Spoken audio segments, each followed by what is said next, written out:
கும்பராசிக்காரர்கள் இவங்களுக்கு ஒரு நச்சு உறவு வருது அப்படின்னா எந்த சூழல்ல ஏற்படுது, என்னென்ன பாதிப்புகளை இவங்க சந்திக்கிறாங்க? கும்பராசிக்காரர்களை பொறுத்தவரைங்க ராசியாதிபதி சனி பகவானா வந்துறார். புத்திக்கு காரகன் 5ஆம் இடம்னு சொல்லக்கூடியது புத பகவானா வர்றார்.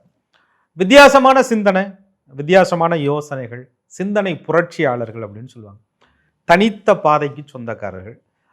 பொதுவாக ஒரு கூட்டத்தோட போகிறத விட ஒரு கூட்டத்தை வழிநடத்தக்கூடியவர்கள், புதிய பாதையை புதிய கூட்டத்தை உருவாக்க தெரிந்தவர்கள் அப்படின்னு சொல்லுவாங்க.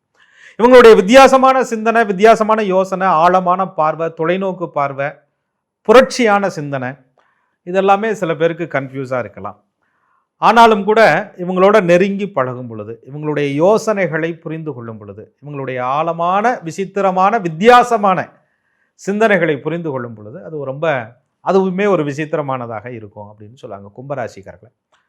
இவங்களுடைய வித்தியாசமான சிந்தனையே சில பேருக்கு புரியாம போறதுனால அந்த உறவுகள் எல்லாம் இவர்களுக்கு ஒரு கட்டத்துல எதிரியாக எதிர்ப்பாக உருவாகிடுறாங்க. அவங்கள ஆரம்ப கட்டங்கள்ல இவங்க ரொம்ப க்ளோஸா நினைச்சு பழகி, அதுக்கப்புறம் ஏன்னா ஒரு உறவு அப்படிங்கிறது நம்ம சகஜமா அன்பு காட்டி பழகிறது தான். அல்லது சில சந்தர்ப்ப வசத்தால ஒரு இடத்துல பயணப்படுறோம், பேசுறோம், வளர்கிறோம், நட்பாக இருக்கிறோம்.